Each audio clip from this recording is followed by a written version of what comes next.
क्या रही मोदी सरकार के 10 साल के कार्यकाल की 10 बड़ी उपलब्धियां, ये भी आपके लिए समझना महत्वपूर्ण है। और इसकी पूरी डिटेल्ड कवरेज लेकर नुपुर हमारे साथ जुड़ चुकी हैं। नुपुर, जरा बताइए क्या क्या निकल कर आ रहा है इसमें। बिल्कुल, उपलब्धियां तो काफी सारी है, लेकिन 10 बड़ी हाईलाइट कर देते हैं। सबसे पहले भारत के इकोनॉमी की ही बात करते हैं। अर्थव्यवस्था जिसे जो अब दुनिया की 5वीं बड़ी हमारी भारत की जो इकोनॉमी है वो बन चुकी है। 2013 में फ्रेजाइल 5 से अब भारत दुनिया की 5वीं सबसे बड़ी अर्थव्यवस्था बन चुकी है। 2014 में देखें तो अब तक भारत की जीडीपी में 162% से ज्यादा की वृद्धि होती हुई दिखी है। और औसतन आय भी देखें 2014 से तो दोगुनी यानी कि 135% की बढ़त यहां पर भी आती हुई दिखी है।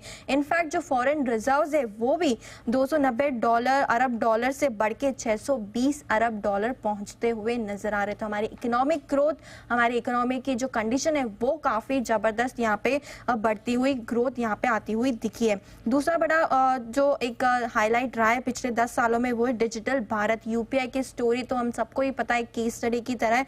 डिमोनेटाइजेशन और बढ़ते इंटरनेट के उपयोग से ही हमने देखा है कि यहाँ पर यूपीआई का चलन बढ़ते हुए दिखा है।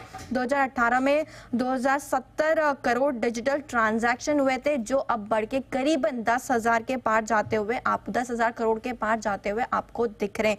तीसरी बड़ी जो हमने ग्रोथ स्टोरी देखी है पिछले 10 सालों में वो है हमारी जो इकोनॉमी का फॉर्मलाइजेशन हुआ है।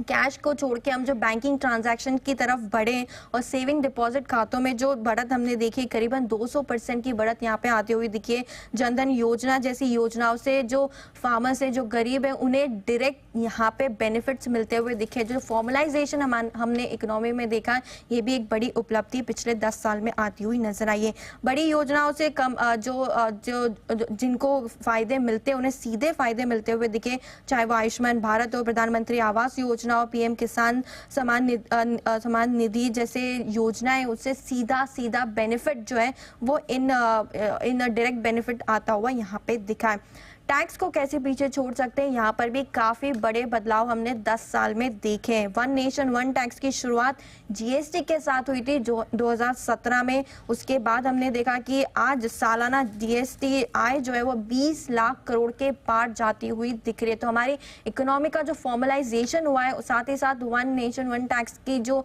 जीएसटी की शुरुआत हुई, उसके बाद इतना बड़ा आंकड़ा यहाँ पे आते हुए दिखा है। 2020 में बजट में जो न्यू टैक्स रिजिम है से भी इंट्रोड्यूस किया गया था। आत्मनिर्भर भारत छठा बड़ा जो उपलब्धि कह सकते हैं आप। यहाँ पर सरकार का पूरा फोकस मैन्युफैक्चरिंग हब बनाने पर है इंडिया पर। लोकल फॉर वोकल हो या फिर पीएलआई जैसी स्कीम्स हो, यहाँ पे सरकार ने पूरा फोकस किया है। फाइनेंशियल एसेट्स और स्टॉक मार्केट की बात करें तो लगातार यहाँ पर तेजी बनी हुई है। बीएसई का मार्केट कैप देखिए, कल ही यहाँ पर 5.1 ट्रिलियन डॉलर के पार जाते हुए दिखा था। 24,000 का सेंसेक्स जो था वो अब 75,000 के पार जा चुका है। इनफैक्ट एसआईपी के थ्रू भी म्यूचुअल फंड का एयूएम भी देखे तो 50 लाख करोड़ के पार आपको जाता हुआ दिखेगा। 8वीं बड़ी उपलब्धि है विकसित भारत रूरल रेलवे का विकास, जो हमने पिछले 10 साल में देखा है। पिछले 10 साल में देखे तो नेशनल हाईवे 60% से ज्यादा बढ़ते हुए दिखे। 31,000 किलोमीटर का नया रेल नेटवर्क पिछले 10 सालों में जोड़ा गया है। साथ ही साथ नई वंदे भारत ट्रेन हमने देखी और बुलेट ट्रेन का प्रोजेक्ट भी ऑन ट्रैक आपको जो है वो आते हुए दिखेगा और जल्द भागती हुई बुलेट ट्रेन भी आपको दिखेगी। नौवीं बड़ी उपलब्धि देखे तो भारत ने अपना जो कदम है वो चांद पर रखते हुए दिखा है। इस बार भारत ने चंद्रयान 3 को जो सफलतापूर्वक उतारा, उसके बाद सूरज की तरफ भी हमने काफी सारे मिशन जो है वो लॉन्च किए। और 10वां बड़ा राजनीतिक कदम जो इस सरकार ने उठाया था वो है आर्टिकल 370 और ट्रिपल तलाक को हटा दिया। तो काफी सारी उपलब्धियां, लेकिन जो हाईलाइट्स में रही वो आपके सामने है। ओके, तो राजनीति